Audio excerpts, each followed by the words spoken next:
జై గురుదేవ్ అండి. నమస్తే. ఈరోజు జ్ఞానపత్రం 39వ జ్ఞానపత్రము. ఇది మార్చి 6వ తేదీ 1996లో జరిగింది. బెంగళూరు రాష్ట్రం, భారతదేశంలో జరిగింది. విశ్రమించండి. మీరు కనెక్ట్ అయి ఉన్నారని అనుకోండి. మీరు కనెక్ట్ అయి ఉన్నారు ఆల్రెడీ.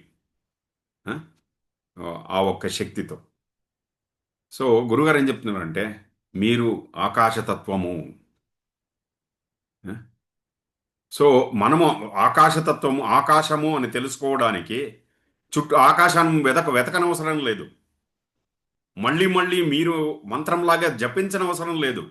నేను ఆకాశము అని జపించనక్కర్లేదు. దాన్ని ఒప్పుకోండి చాలు. ఒప్పుకుంటే చాలు. నేను ఆకాశతత్వం, శుద్ధమైన ఆకాశతత్వం అని ఒప్పుకుంటే చాలు.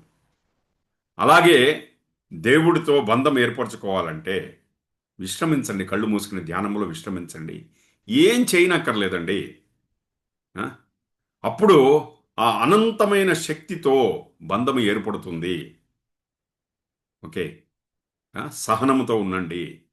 ఇది చాలా ఆ, తొందరగా జరిగిపోయేది కాదు.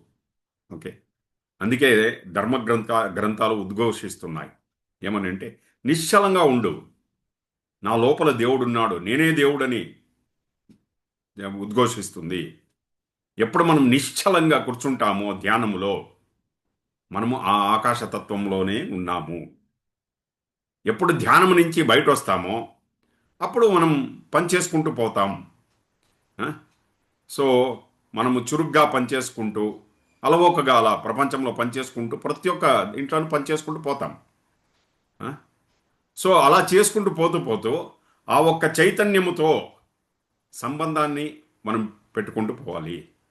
పని చేస్తూ ఉన్నప్పుడు కూడా ఆత్మస్థుడుగా ఉండేది నేర్చుకోవాలి మనము. అది అవుతుందన్నమాట. ధ్యానం చేస్తూ చేస్తూ అది మనకు తెలుస్తుంది. ఆ? ఎప్పటి వరకు మన లోపల అలజడి ఉంటుందో, తీవ్రంగా ప్రతిక్రియించడము, ఒక బలమైన ధోరణితో మనం పనిచేస్తూ ఉంటామో, అప్పుడు ఈ ఒక్క సంబంధాన్ని అనుభవించడం కొద్దిగా కష్టమవుతుంది. అందుకే ధ్యానం చేయడం చాలా ముఖ్యం.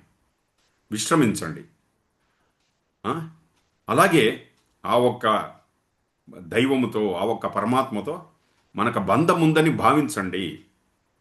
ఆకాంక్షించండి దానికోసం. ఇది ఒక్కొక్క అడుగే మనల్ని ముందుకు తీసుకువెళ్తుంది. ఇక్కడ ఒక క్వశ్చన్ అడుగుతున్నారు. నేను మీతో ఒక కనెక్షన్లో ఉన్నానా, లేకపోతే మీరు నాకు కనెక్టెడ్ అయ్యారా గురువుగారు అని అడుగుతున్నారు. నేను మీతో బంధముతో ఉన్నానా, లేకపోతే మీరు నాతో బంధముతో ఉన్నారా అని అడుగుతున్నారు. అందుకు గురుగారు చెప్పారు. గురుగారు ఏం చెప్తున్నారంటే, నేను మీతో ఎప్పుడూ బంధములో లేను. ఎందుకంటే మీ నుంచి ఎప్పుడు నేను నన్ను విడదీసుకోలేదు. మీ లోపలే ఉన్నాను నేను అని చెప్తున్నారు గురువుగారు. ఓకే. మిమ్మల్ని నన్ను వేరేగా చూడకండి. నేను మీ లోపలే ఉన్నాను నేను అని చెప్తున్నారు గురువుగారు. ఓకే. నమస్తే అండి. జై గురుదేవ్. Thank you.